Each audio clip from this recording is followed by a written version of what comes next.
வணக்கம்.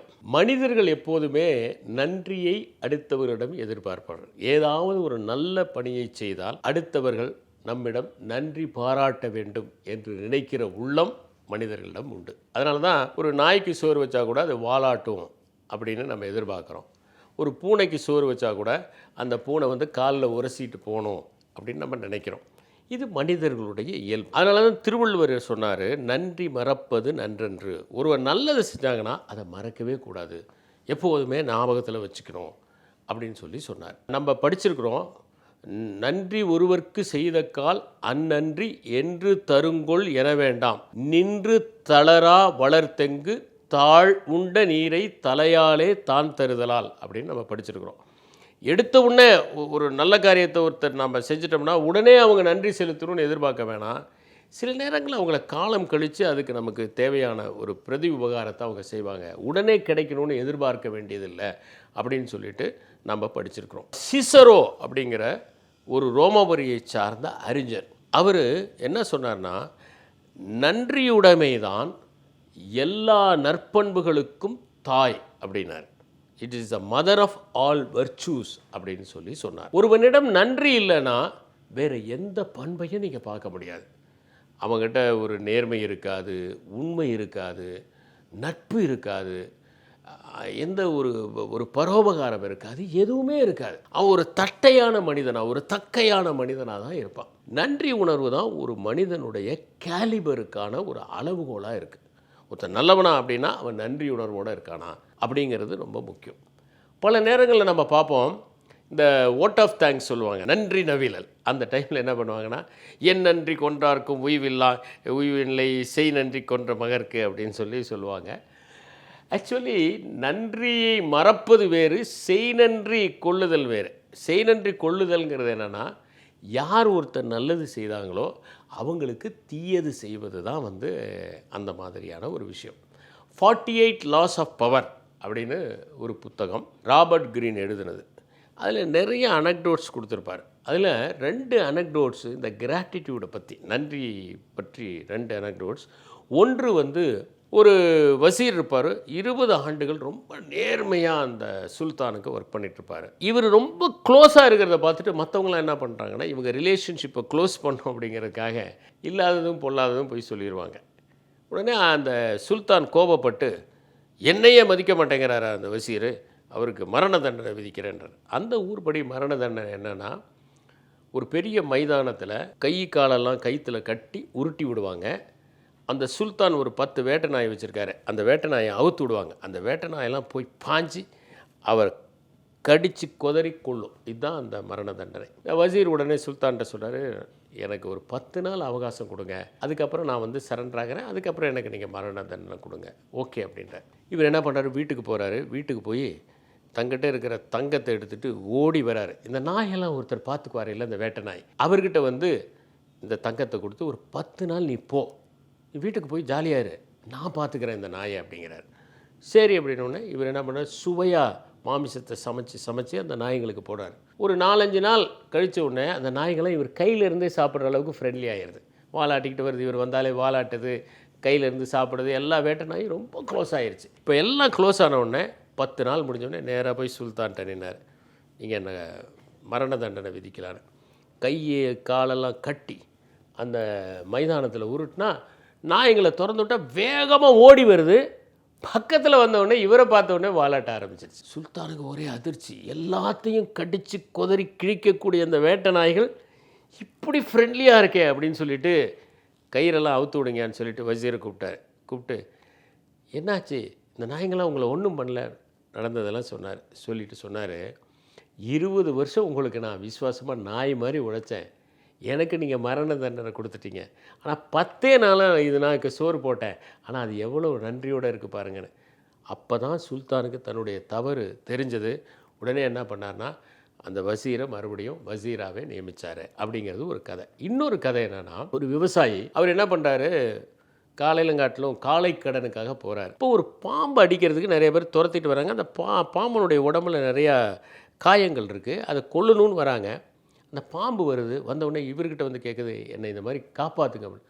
ஒன்றும் இல்லை, நீ என்னுடைய ஆசன வாய்க்குள்ளே நுழைஞ்சிரு, அப்போ அவங்கெல்லாம் ஓடி போயிடுவாங்க, உன்னை தேடாமல், உன்னை தேடிட்டு வேற எங்கேயாவது ஓடி போயிடுவாங்கன்னு. அதே மாதிரி ஆசன வாய்க்குள்ளே நுழைஞ்சிருது. அவங்க பாம்பை தேடி பார்க்குறாங்க, இல்லைன்னு போயிடுறாங்க. இப்போ ஒரு பாம்புக்கிட்ட சொன்னார், நீ கீழே வந்துரு அப்படின்னு. இல்லை என் உடம்புக்கு ரொம்ப எதமாக இருக்குது, நான் கீழே வர விரும்பலை, இன்னும் கொஞ்சம் நேரம் இருந்தால் அவர் செத்து போயிடுவார். இப்போ என்ன பண்ணுறதுன்னு தெரில. அப்போ அந்த வழியாக ஒரு கொக்கு பறந்து வருது, வெள்ளையாக ஒரு கொக்கு. அந்த கொக்குக்கிட்ட அவர் சொல்கிறார், இந்த மாதிரி உள்ளே பூந்துட்டு இப்படி பண்ண, ஒன்றும் கவலைப்படாதீங்க, கொஞ்சம் எந்திரிச்சிட்டு இல்லைங்க, அது வாழை பிடிச்சி நான் இழுத்துட்றேன் அப்படின்னு. அது வாழை பிடிச்சி இழுத்துருது. பாம்பு வெளியே வந்து இப்போ உள்ளே ரொம்ப நேரம் இருந்ததுனால ஒரு மாதிரி இருக்குது. உன்னை ஒரு கொக்குக்கிட்ட கேட்குறேன், ரொம்ப நேரம் இது உள்ளே இருந்ததுனால எனக்கு ஒரு மாதிரி இருக்குது, என்ன பண்ணுறது அப்படின்னு. ஒன்றும் இல்லை, வெள்ளையாக இருக்கிற பறவைகள் ஒரு 10 பிடிச்சி சாப்பிட்டீங்கன்னா உங்களுக்கு சரியாயிடும். ஒன்று கிடச்சதுன்னா அந்த கொக்கையை பிடிச்சிட்டாரு. அந்த ஆள் பிடிச்சிட்டு வீட்டுக்கு எடுத்துகிட்டு போகிறார். வீட்டுக்கு எடுத்துகிட்டு போய் ஒரு கூண்டில் அடைச்சி வைக்கிறாரு. மனைவி வந்து கேட்குறாங்க, என்னங்க இது அநியாயமாக இருக்குது, உங்களை காப்பாற்றின கொக்கை போய் நீங்கள் இப்படி அடைச்சி வைக்கிறீங்களே, அதெல்லாம் பார்த்தா பிழைக்க முடியுமா, இது அநியாயங்கன்னு சொல்லி அந்த அம்மா போய் என்ன பண்ணுறாங்க, அந்த கூண்டை திறக்கிறாங்க. திறந்தா அந்த கொக்கு பறந்து போகும்போது அந்த அம்மாவுடைய ஒரு கண்ணை குருடாக்கிட்டு பறந்து போச்சு அப்படின்னு சொல்லி, எப்படி துரோகம்ங்கிறது ஒரு கண்டினியூவஸ் அப்படிங்கிற மாதிரி சொல்கிறார். செய் நன்றி அப்படிங்கிறது என்னென்னா துரோகம் செய்வது. நன்றி மறப்பதனுடைய உச்சம் துரோகம் தான்.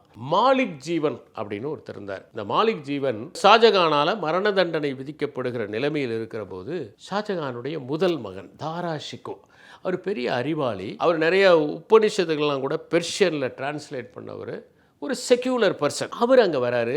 பார்த்துட்டு மாலிக் ஜீவனை வேணாம் விட்டுருங்க அப்படின்னு சொல்லி அவர் விட சொல்லிடுறார்.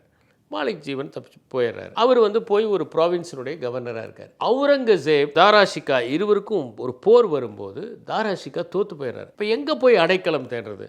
சரி, மாலிக் ஜீவன் ஒரு முறை நம்ம காப்பாற்றணும் இல்லை, அவர்கிட்ட போய் நம்ம தங்குவோம் அப்படின்ட்டு போகிறார். போனால் மாலிக் ஜீவன் அவரை வரவேற்கிறாரு, உள்ளே தங்க வைக்கிறாரு, எல்லாம் பண்ணுறாரு. ஆனால் அடுத்த நாள் என்ன பண்ணுறாருன்னா, அவுரங்கசீபனுடைய ஆளுங்க கிட்ட அவர் அப்படியே ஒப்படைச்சிடுறார். அப்படி ஒரு துரோகத்தை நாம் பார்க்கிறோம். ஷேக்ஸ்பியருடைய நாடகங்கள்லையும் நிறைய துரோகம் வந்திருக்கு.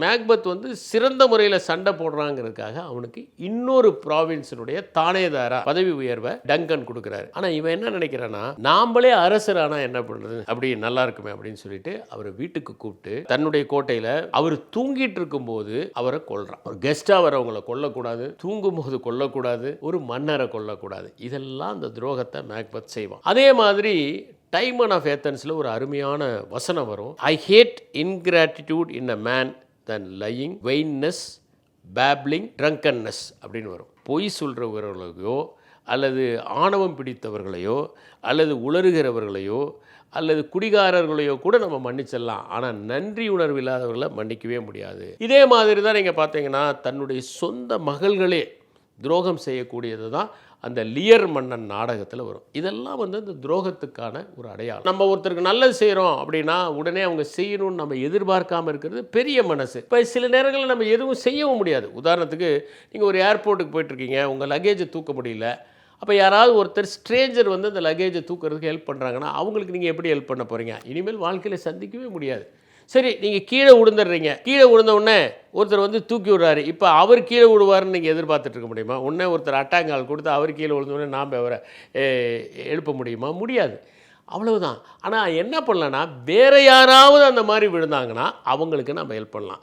வேறு யாராவது லக்கேஜை தூக்கிறதுக்கு கஷ்டப்பட்டு இருந்தாங்கன்னா அவங்க லக்கேஜை தூக்கிறதுக்கு நம்ம ஹெல்ப்ஃபுல்லாக இருக்கலாம். ஒரு தடவை ஒருத்தர் குதிரையில் ஒரு வீரர் போயிட்டுருக்கிறாரு. ஒருத்தர் தூக்க முடியாமல் வெயிட்டை தூக்கிறது கஷ்டப்பட்டுருக்காரு. ஒன்று அந்த வீரர் கீழே இறங்கினார். இறங்கி அந்த வெயிட்டை தூக்கிறதுக்கு ஹெல்ப் பண்ணார். உடனே நீங்கள் யார் அப்படின்னு கேட்டார். நான் தான் ஜார்ஜ் வாஷிங்டன் அப்படின்னாரு.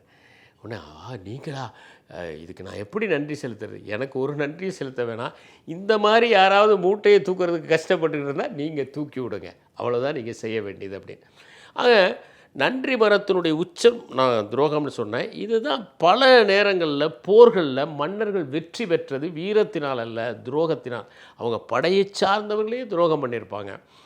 ஃபோர்ஜரிக்கு லெட்டர் எழுதி அடுத்தவர்கள்ட்ட ஏமாற்றி அது மாதிரி வென்ற போர்கள் அதிகமாக இருக்கின்றன. நம்முடைய நடைமுறை வாழ்க்கையில் கூட பார்க்கலாம். பெற்ற குழந்தைகள் கூட துரோகம் செய்கிறத பார்க்குறோம். பெற்ற குழந்தைகள் கூட அப்பாவுக்கு எதிராக கோர்ட்டில் போய் கேஸ் ஃபைல் பண்ணுறதை பார்க்கலாம். இது எல்லாத்தையுமே நம்ம பார்க்குறோம். நன்றி உணர்வுங்கிறது ரொம்ப முக்கியமானதுங்கிறத நம்ம வெளிநாட்டில் பார்க்கலாம். ஏன்னா அவங்க ஒன்று என்னென்னா, ஒரு சாதாரண விஷயத்தை கூட அவங்க நன்றி சொல்வாங்க. அவங்க என்ன சொல்கிறாங்கன்னா, இதெல்லாம் உராய்வை உறவுகளில் தடுக்கின்ற ஒரு சாதனம். நன்றி சொல்கிறது, வணக்கம் சொல்கிறது, தெரியாதவர்களை பார்த்தால் கூட புன்னகைப்பது, இதெல்லாம் உராய்வை தடுக்கின்ற ஒன்று அப்படின்னு. இப்போ எந்த குடும்பத்தில் பெற்றோர் நன்றி உணர்வோடு இருக்காங்களோ பசங்களும் நன்றி உணர்வோடு இருப்பாங்க. எங்கே பெற்றோர் மரியாதையாக மற்றவங்களை நடத்துகிறாங்களோ, எளிய மனிதர்களையும் மரியாதையோடு நடத்துகிறாங்களோ, அங்கே அந்த பசங்களும் நன்றி உணர்வோடு இருப்பாங்க. அதனால தான் என்னென்னா, பெற்றோர் நன்றி உணர்வை சொல்லித்தரணும். திருவள்ளுவர் கூட தன்னுடைய மக்கட்பேருடைய கடைசி அதிகாரத்தில் என்ன சொல்கிறாருன்னா, ஒரு மகன் தந்தைக்கு என்ன நன்றி செய்ய முடியும் அப்படின்னா, அவன் அவயத்தில் முந்தி இருக்க செய்வது தந்தையினுடைய கடமை. ஆனால் மகனுடைய நன்றி எதில் இருக்குனாக்க, இந்த மாதிரி ஒரு பையனை பெறுவதற்கு என்ன தவம் செய்தாரோ இந்த அப்பா அப்படின்னு நினைக்கிற மாதிரி நடந்துக்கிறது தான் அவன் செய்யக்கூடிய நன்றி. அதனால் நன்றி செலுத்துவது என்பது எல்லா நேரங்களிலும் சொற்களினால் இல்லை. சில பேர் ட்ரான்ஸ்ஃபர் போட்டு கொடுத்தோன்னே ஒரு ஸ்வீட் பாக்ஸோடு வருவாங்க. நம்ம சொல்கிறது என்னென்னா, ஸ்வீட் பாக்ஸ் கொடுக்காதீங்க. நீங்கள் போன இடத்துல உங்களை ட்ரான்ஸ்ஃபர் நான் பண்ணது நல்லது, பரவாயில்ல, நல்ல ஆஃபீஸர் கிடச்சிருக்காரு, நல்ல அலுவலர் கிடச்சிருக்காருன்னு எல்லாம் சொல்கிற மாதிரி நீங்கள் நடந்துக்கங்க. அதுதான் அதற்கான நன்றி. எனவே நம் செயல்களில் நன்றி இருக்கலாம். ஒரு தழுதழுத்த குரலில் கூட ஒரு நன்றியை வெளிப்படுத்த முடியும். ஒரு கசிந்த கண்களோடு நன்றியை செலுத்த முடியும். நன்றி உணர்வை கண்களில், செயல்களில் செலுத்த முடியும். சொற்களால் மட்டுமே செலுத்த வேண்டும் என்கின்ற தேவையில்லை. எனவே நன்றி உணர்வை பரப்புவோம், இந்த உலகத்தை நந்தவனமாக்குவோம். நன்றி, வணக்கம்.